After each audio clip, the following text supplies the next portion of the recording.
So ngayon 4 o'clock mga boss, nagpakawalaan na ng tubig yung dam. Ayan, unti-unting lumaki yung tubig dito sa likuran ko. Ayan o, at titigas ng mga tao dito sa paligid. Ayaw umahon. Kanina kitang-kita yung bato dyan. Ngayon puro tubig na.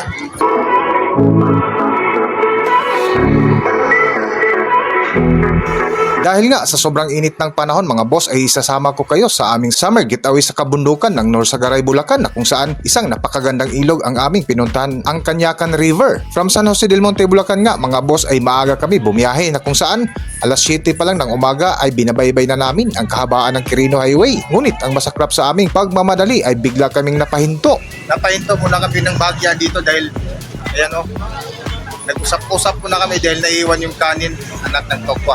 Sa dinami-dami ng mga kasama namin, walang nakaisip na dalhin yung kanin. 1 year later. Matapos nga may deliver ng Lala Move ang aming inantay, ay bumalik na kami sa loob ng jeepney na aming inarkilhan. Nga pala mga boss, dahil nga sa sobrang taas ng presyo ng gasolina ngayon, ay minabuti na namin na mag-arkila na lang ng jeepney para sa komportableng biyahe na kahit umaalon ang daan, ayos lang. Grabe, umaalon yung daanan dito ah. Sa dagat na tayo. Oo, umaalon na yung daanan. Hindi pa narating namin yung ilog. Umaalon na. Dahil nga sa dami ng aming dinaanan, matapos ang higit kumulang 2 oras ng aming biyahe ay narating din namin ang Canyacan River. Sa wakas narating din namin. Matapos ang halos 2 oras na biyahe. Let's go, ikot tayo.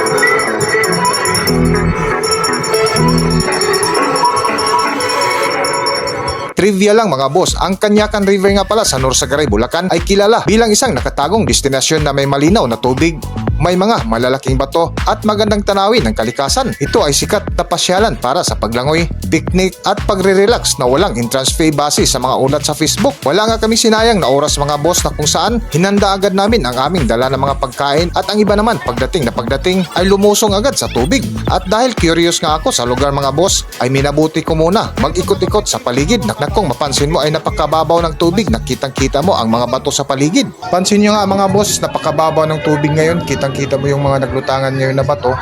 At doon naman sa tawiran may babala sila yung pamunuan ng resort. Pero nung nakausap ko yung lifeguard kanina, mamaya daw tataas yung tubig pag nagpakawala na yung dam. Dahil sa sobrang init ng panahon, kanya-kanyang diskarte yung mga naliligo dito ngayon. May mga tent na nakatayo sa gilid at gitna ng paliguan na habang tumitindi ngayong init ay dumadami yung taong nagsidatingan. So ganito kalupit dito mga boss, habang tumitindi yung init, mas dumadami yung tao. Ayan oh.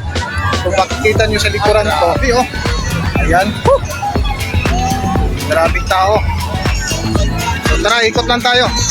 Bukod nga sa napakaraming taong naligo, ay marami din ang mga taong umakyat sa batuhan na walang takot mag-dive sa tubig na karamihan ay kabataan. Habang umiinit at umakyat ang sinag ng araw, ay parami ang taong nagsidatingan na lumusong agad kahit napakababaw ng tubig na balitang bigla itong tumataas. Kung matatandaan ilang taon na ang lumipas ay maraming nabiktima sa pagkalunod sa Norsagaray, Bulacan na dahil di umano sa biglaang pagtaas ng tubig na di umano mula sa pagpakawala ng tubig sa Angat Dam na balitang taon-taon may nabiktima sa pagkalunod. Apat na magbabarkada ang patay matapos malunod sa nilalanguyan nilang ilog sa Norsagaray, Bulacan. Sa kabila ng trahedya, walang sinisisi ang mga magulang ng mga biktima, lalo't nagbabala naman daw ang mga residente sa lugar na baka sila'y malunod. Umaaksyon si Dindo Flora. Sa eksklusibong video na ito na nakuha ng News 5, makikita at maririnig pa ang kulitan ng 7 magbabarkada habang naliligo sa Bacas River sa Norsagaray, Bulacan, Martes ng hapon. Kapansin-pansin na mababaw at mahina pa ang agos ng tubig sa ilog. Kwento ng isa sa magbabarkada, papauwi na raw sana sila nang lumipat sa mas malalim na pwesto ang ilan sa kanila. Dito hanggang dibdib na ang tubig. Maya-maya pa, bigla raw tumaas at lumakas pa ang agos ng tubig, dahilan para matangay at malunod ang 4 niyang kasama. Nang hapong ding yun, nakuha ang bangkay ni Nelson Godin Kasunod ang bangkay ng 18 anyos na si Lovely Lacaba. Kinabukasan na nang ma-recover ng Norzagaray Rescue Group ang bangkay ng dalawa pa sa kanila na pawang mga menor de edad. Kwento ng ilang residente na sumagip sa mga nakaligtas. Pinagsabihan na umano silang umahon dahil palalim na ang kanilang pinipwestuhan sa ilog. Pero binaliwala lang umano sila. Yung mga bata nakita namin naglalaro, nagsasakayan sa likod. Maya-maya may imihiyaw na siya, nalulunod na. Tumakbo na kami. Nagdala kami ng salbabida, hinagisan ko ng salbabida. Siya naman sumisid na agad para maabutan yung ibang bata. Na, yung iba kasi palubog na. Bigla daw tumaas yung tubig. Totoo ba talaga yun? Dahan-dahan lang po taas ng tubig. Aminado ang lokal na pamahalaan ng Norzagaray na taon-taon ay may namamatay na naliligo sa Bacas River. Pero malaki raw ang ibinaba ng bilang nito mula nang maglagay sila ng mga babala at mga rescue teams. Nagkataon lamang daw na dayo at di kabisado ng mga kabataan ng ilog. Posible rin daw na nagpakawala ng tubig ang Angat Dam kaya't naging bigla ang pagtaas ng tubig. Meron talagang may malalim doon, may mababaw. Natapat sila doon sa malalim na lugar, pero natapat din na medyo tumaas yung tubig. At dahil nga sa aking naranasan na nakita ko mismo, ay bigla kong napansin ang cottage na aming inarkilahan ay unti-unti nang kinain ng tubig. Nababala nga ng lifeguard na aking nakausap pagdating ng oras sa pagitan ng alas 4 hanggang alas 6 ng gabi ay magpakawala ng tubig ang Angat Dam. Ngunit ang nakakalungkot na sa halip umiwas at umahon sa tubig ang mga taong naliligo ay nagyayabang pa yung iba at ayaw umalis.